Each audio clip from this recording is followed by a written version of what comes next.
Now next is methods of computation, यानी how to calculate partial correlation.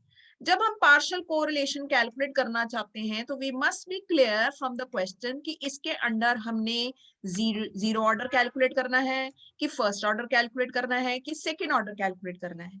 ये question से ही हमें क्लियर हो जाएगा. अगर हमें क्वेश्चन में सिर्फ दो वेरिएबल्स हैं, सिर्फ दो है, इसका मतलब वो जीरो ऑर्डर कोरिलेशन है. दैट मीन्स हमारा सिंबल होगा R12, चाहे आप R12 लिख लो चाहे R12.0 लिख लो, क्योंकि हमारे पास और वेरिएबल्स है ही नहीं. तो इसका फॉर्मूला हो जाएगा सम ऑफ x1 x2, क्योंकि दोनों वेरिएबल्स का sum all together, divide by under root x1 the whole square multiply by x2 the whole square. तो इन दोनों वेरिएबल्स के बेस में ही ये मॉडल बना है, ये फॉर्मूला बना है. लेकिन अगर हमारे पास तीन वेरिएबल्स हैं, तीन वेरिएबल मींस दो वेरिएबल को स्टडी कर सकते हैं, एक को कांस्टेंट कर सकते हैं, तो वो हो जाता है हमारा फर्स्ट ऑर्डर कोरिलेशन. तो जब मेरे वेरिएबल्स हैं टोटल 1 2 एंड 3, इसका कॉम्बिनेशन कुछ इस तरह से बन सकता है. पहली situation R12.3, second situation R13.2, third situation R23.1. तो हम सीक्वेंस में चलेंगे, पहले 1 2 का कॉम्बिनेशन लेके थर्ड को कांस्टेंट, फिर 1 को 3 के साथ 2 कांस्टेंट, उसके बाद 2 पे आएंगे 2 का 3 के साथ. तो इस तरह से हमने सबको चांस देना है, यानी फॉर्मूला 12.3 भी बन सकता है, 13.2 भी बन सकता है, 23.1 भी. तो सिंपल वे से हम याद रख सकते हैं, डॉट के बाद तीन वेरिएबल्स हैं, तीनों वेरिएबल्स के फॉर्मूले अलग अलग बन सकते हैं. 0.3 है, 0.2 है कि 0.1 है. अब देखते हैं कि ये फॉर्मूले हमने कैसे याद रखने हैं. ना अगर फर्स्ट ऑर्डर अगर कोफिशिएंट है तो आपको ये क्लियर होना चाहिए कि आपका सिंबल क्या लगना है. लेट्स सपोज हमारा सिंबल है 1 2.3. दैट मीन्स हमने स्टडी करना है मेन वेरिएबल 1 2. तो हमने लिख लिया R12. इसमें से हम माइनस करेंगे कंबिनेशन इस 1 2 का बनाएंगे 3 के साथ, क्योंकि 3 कांस्टेंट है. पहला कॉम्बिनेशन बनेगा 1 का 3 के साथ, हमने ये लिख लिया. दूसरा कॉम्बिनेशन बनेगा डॉट यानी मल्टीप्लाई 2 का 3 के साथ, तो हमने 2 3 लिख लिया. अब डिनोमिनेटर में भी यही नंबर नीचे चले जाएंगे, under root 1 minus R square 1 3 and under root 1 minus R square 2 3. तो जो आपने न्यूमरेटर में नंबर सेट किए हैं वही नीचे डिनोमिनेटर में चले जाएंगे.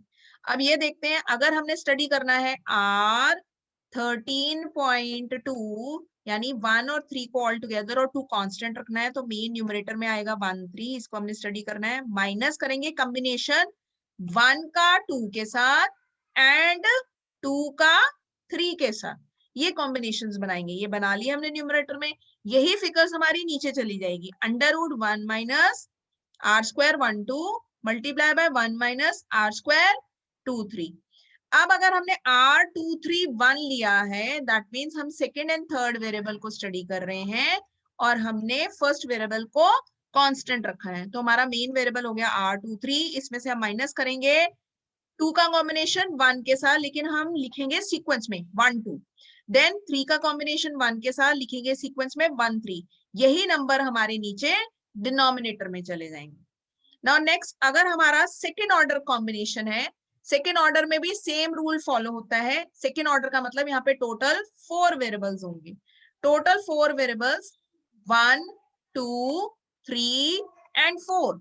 लेट्स सपोज आपने पहले 1 2 लिया, फॉर्मूला बना 1 2, तो इसका मतलब 3 एंड 4 कांस्टेंट. उसके बाद आपने लिया, सीक्वेंस में चलेंगे, पहले 1 और 2 लिया, फिर लिया 1 एंड 3, 1 एंड 3 लिया तो 2 एंड 4 कांस्टेंट, फिर आपने लिया 1 को 4 के साथ, तो आपका 2 एंड 3 कांस्टेंट. एक और फॉर्मूला बन सकता है अब 2 की बारी, 2 का 3 के साथ फॉर्मूला, फिर 2 का 4 के साथ फॉर्मूला. जब 2 का 3 के साथ फॉर्मूला बना तो 1 एंड 4 कांस्टेंट हो गया, जब 2 का 4 के साथ बना तो 1 एंड 3 कांस्टेंट हो गया. लास्ट अब 3 की टर्न है, 3 का फॉर्मूला बनना है 4 के साथ, तो 1 एंड 2 कांस्टेंट हो गया. तो हमने सबको चांस दे दिया, पहले 1 की बारी फॉर्मूला बनाया, फिर 2 की, फिर 3 की एंड फिर 4 की. तो सेकेंड ऑर्डर में टोटल 6 फॉर्मूलाज बन सकते हैं. अगर मान लो हमने सेकेंड ऑर्डर कोफिशिएंट निकालना है R12.34, तो उसमें हम क्या करते हैं, पॉइंट के बाद एक डिजिट अज्यूम करते हैं कि वो एज इट इज रहेगा. लेट्स सपोज हमने अज्यूम करा कि R12.34 3 साथ रहेगा और 4 को हम कांस्टेंट रख रहे हैं। तो हमने ये ले लिया R12.3 माइनस जो करना है वो हम कॉम्बिनेशन 4 के साथ बनाएंगे। 1 का 4 के साथ बन गया कॉम्बिनेशन, 3 तो डॉट के बाद एज इट इज आना है क्योंकि वो हमने साथ रखना है। दूसरा कॉम्बिनेशन बना 2 का 4 के साथ, तो 3.3 एज इट इज रहेगा। तो ये जो आपने माइनस करे हैं यही नीचे डिनोमिनेटर में चले जाएंगे।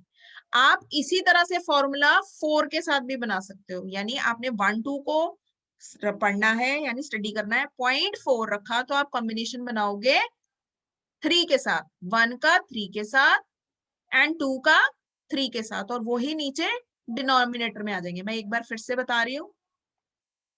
लेट्स सपोज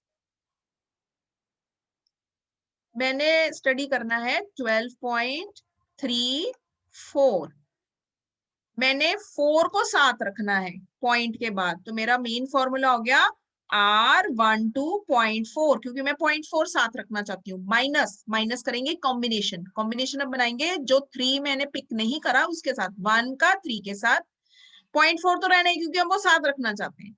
देन 2 का 3 के साथ, 0.4 रहना ही। तो जो फिगर्स आपने यहाँ निकाली वही नीचे डिनोमिनेटर में चली जाएंगी। इसी तरह हमने ये फॉर्मूला ड्राइव करना है। नेक्स्ट फॉर्मूला, तो सेकेंड ऑर्डर में हमारे टोटल 6 फॉर्मूलाज ड्राइव होते हैं विद द सेम रूल जो मैंने आपको ऊपर सिखाए हैं।